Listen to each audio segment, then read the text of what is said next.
Hi, welcome. Thanks for joining us today. We're going to be talking about the Mandalorian Adventures, our newest board game. I'm one of the designers, Konieczka. I'm Josh Beppler. We're excited to have you here with us, and we are diving straight into unboxing the Mandalorian Adventures and showing you all the really awesome stuff that's inside. So this here is a fresh copy, completely sealed, never been opened before. I mean, we know what's in here, but We do, yeah. but maybe you don't. So let's take a look at it. And Josh, you want to tell them a little bit about this game while I So crack this shrink? it's a cooperative game in which you are reenacting some key moments from season 1 of the Mandalorian TV show. You are going to embark on some thrilling missions that each have unique objectives, playing through a map book that has, again, iconic locations that you're going to recognize, and you're going to be doing things that are going to reenact, again, what you've experienced in the TV show with 8 different characters that all have unique decks, unique skills, and we're going to dive right in here and show you exactly what that looks like. So we're going to go ahead and unbox. I get the honors. This is really exciting. Yeah, there you go. Yes. Crack it open, man. Okay. So, Corey, you want to talk about the Sure. envelopes? The first thing you're going to see here is these envelopes with giant instructions, do not open until instructed. So, as you would imagine, these are full of little secrets and surprises. There's 2 of these in here, and they each have different stuff that you'll get as you're playing through the game. And there's a few reasons why we did this. First of all, it's fun to have surprises, right? You open the box, you're like, what are these? Kind of gets your imagination turning a little bit. But also, this is part of the design of this game, is that we really wanted it to be easy to get into. So the basic rules of the game are going to be very straightforward. The first mission is going to be very easy. You'll be able to play with just about anybody. But then as you kind of play games, you're going to unlock new components. You're going to get new mechanics, new cards, whatever's in these things, and it's going to add additional complexity to the game, but at a steady pace so that it's really easy to digest. Yeah, and it's going to add a ton of replayability as well.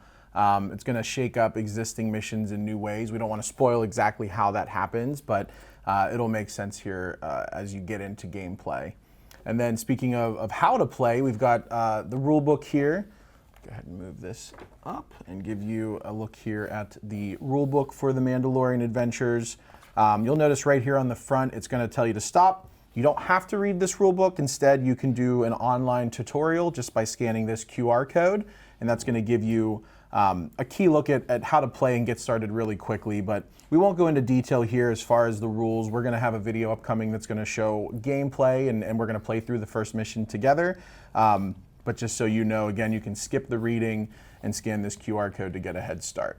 Dive right into the game. Yeah, and that was one of our goals here. Like I said, this game, we want it to be accessible to people. So if you're not used to reading a 12 or 16 page rule book, you can just watch our 7.5-minute video and just dive right in.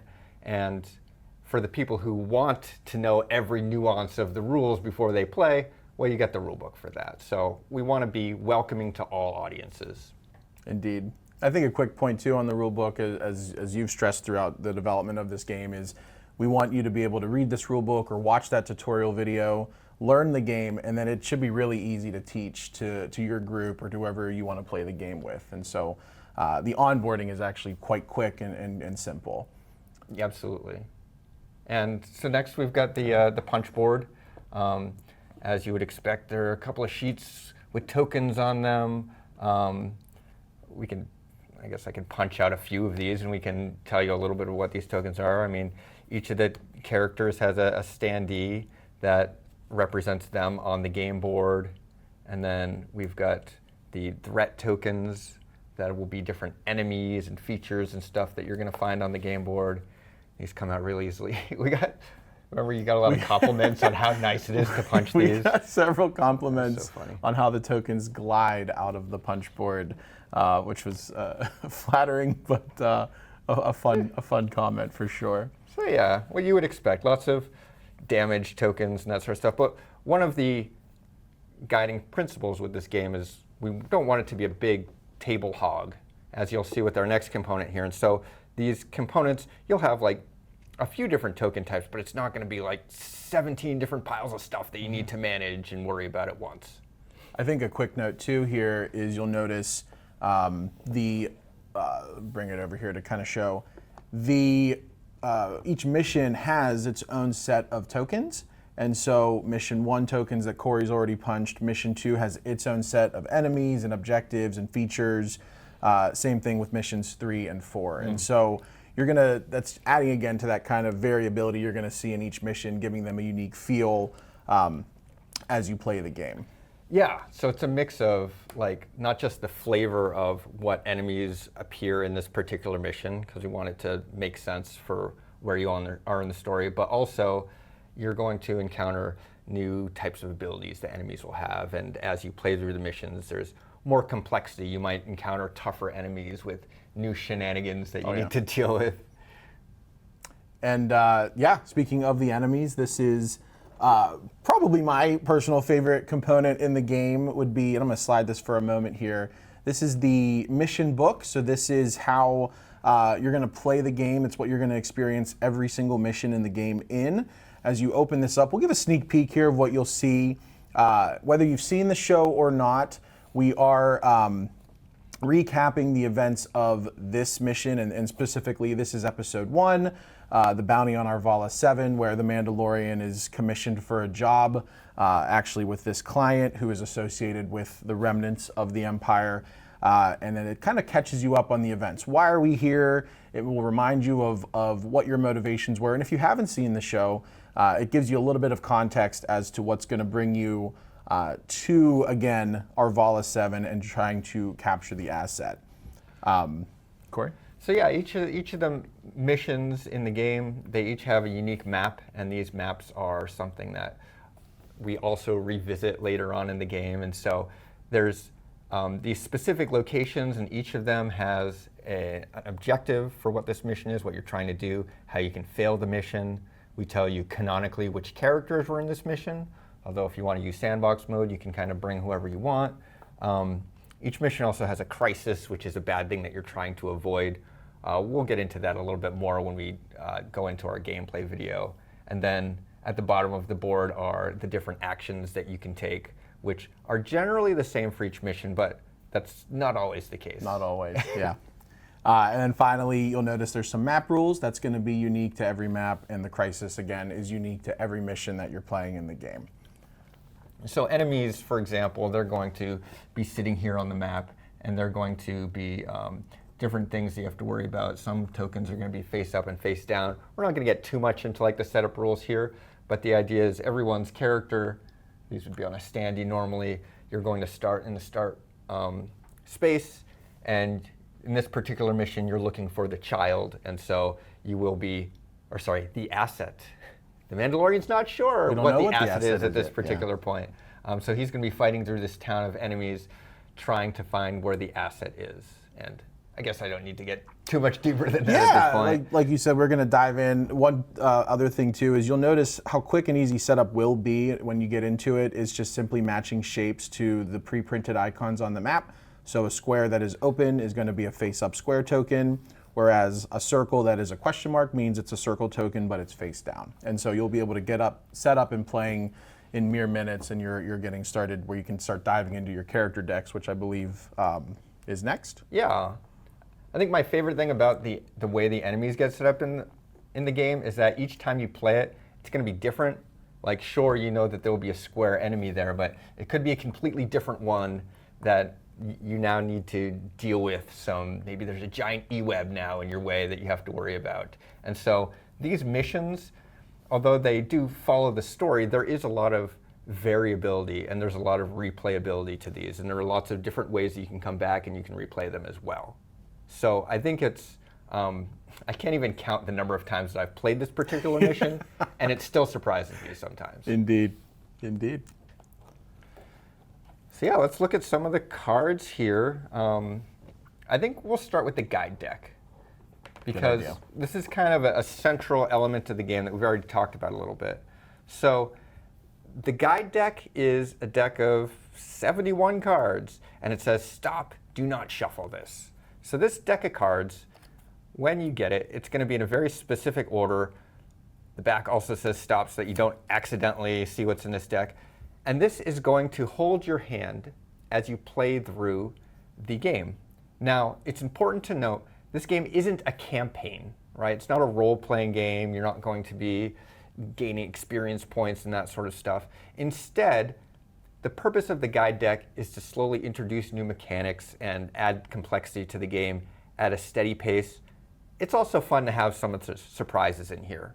So, for example, this first card here, it says don't shuffle this. When you're setting up your first game, flip this over and follow the instructions. So if I were to do that, I flip it over and it's going to hold your hand. It says for your first game, you're going to be playing mission 1. This is a good tutorial for you. If you're playing solo, here's some rules that you need to look up. And then you would go to the next card, and the next card says stop. After you complete your first mission, win or lose, you'll flip this over and follow the instructions. So at the beginning of the game, you're not really going to see anything in here until you complete your first mission. And then as you kind of slowly go through here, you're going to get new cards of various types, you're going to get new rules, and all sorts of kind of other fun little wrinkles that will change your game and make it deeper. Yeah, again, it's going to add complexity to your game at a really digestible, manageable rate, making sure that you're not bombarded with every rule in the game up front. It's something where you can play mission 1, you can learn the structure of the game and how turns work and enemies work and those types of things. And then the guide deck is going to slowly level up your game in a way, as far as, again, not just complexity, but in just different tricks and things that are going to be happening. It's an exciting way to do it. We're excited about that. Yeah. Yeah, so next we've got 2 more decks of cards here, and I'll show these here. This is all skill cards. We'll put that aside for now. We will focus on, this is our character cards. And so here we've got the Mandalorian and all of his allies throughout the game. We'll put a couple of those out here. You'll notice that these character cards have 2 sides. So we've got a novice side, which is what we recommend starting your very first game on. The only difference between novice and standard is health. And so novice mode, you'll have 2 more health per character. You'll see here it's the title of the character, their name, how much health they have, and your portrait. And your portrait is going to match the back of your skill cards. And so put this aside for a moment. You will see here, for example, IG-11, his cards are going to match the back of his deck, and as you play through his cards, again, that character art is going to match. And in addition, we've got, as these cards will start to line up, this is going to make a little bit more sense, but for distributing your cards back, we've got portraits for each character as well in the bottom. Corey, do you want to talk about some of the skill cards in the game? I could give you IG-11. So I think one of the important things to us, I think I've said that about a lot of things. There's a lot of important things in this game, Josh, aren't there? There sure is. We want each of the characters in this game to feel unique. And it's not just their character cards that at the start of the game seem pretty basic, but don't let that deceive you. Each of their decks are very unique in the sense that they're going to play differently. They're going to have their own little tricks, their own little combos that other people can't do. And so, yeah, I can show this one here.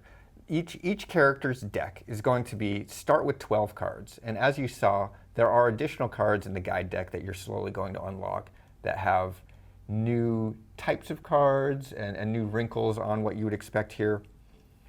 These cards in general will all have a strength value in the top corner that just tells you how powerful the card is. So you can use this card for any action that you want. You could move with it, you could attack with it, you could scout with it.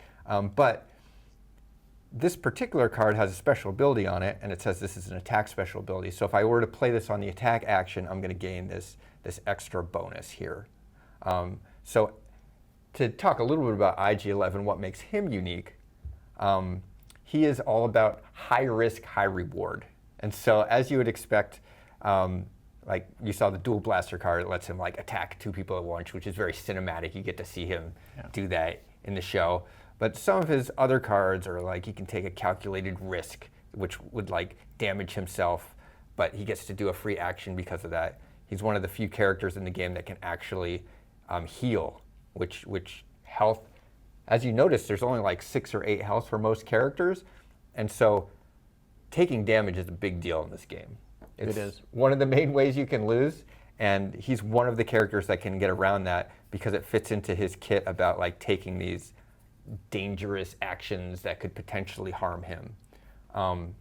So this kind of gives you a sneak peek at like some of the things that he can do, but as you unlock new cards for him, you're going to get new things that will combo off of these things. For example, stuff that you get more powerful the more damaged you are, which is like, now I want to take risks because it's going to make me even better.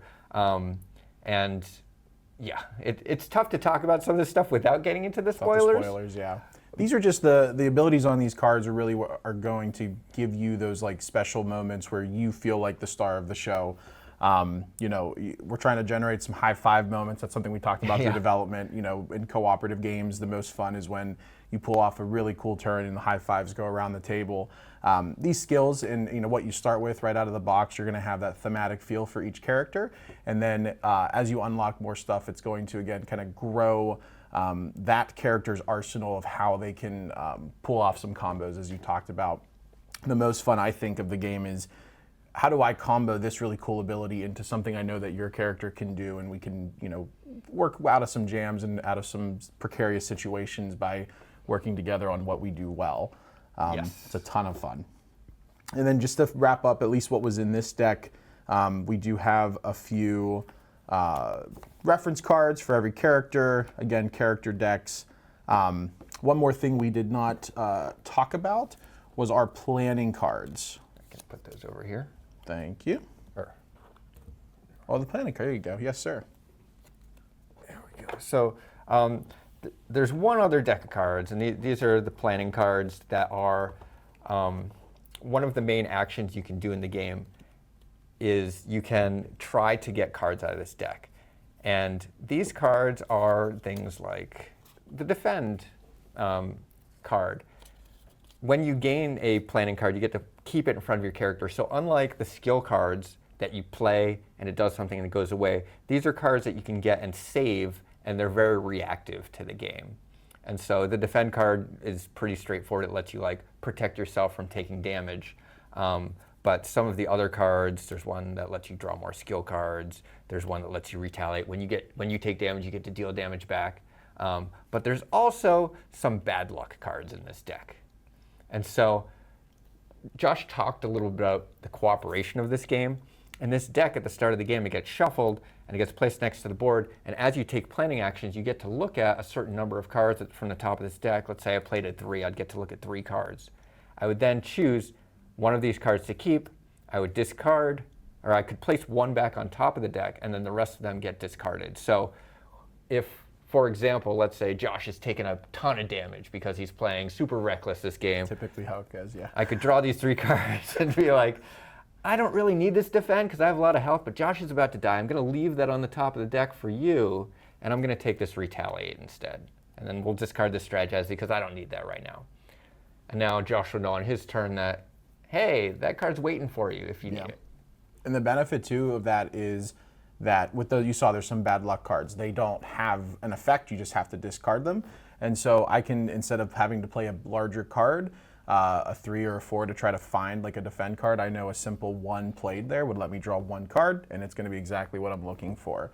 And again, in our next video, we're going to talk more about how the game is played. We're going to play through mission 1. We're going to show you every action in the game, and you know, all this is going to make a little bit more sense in context.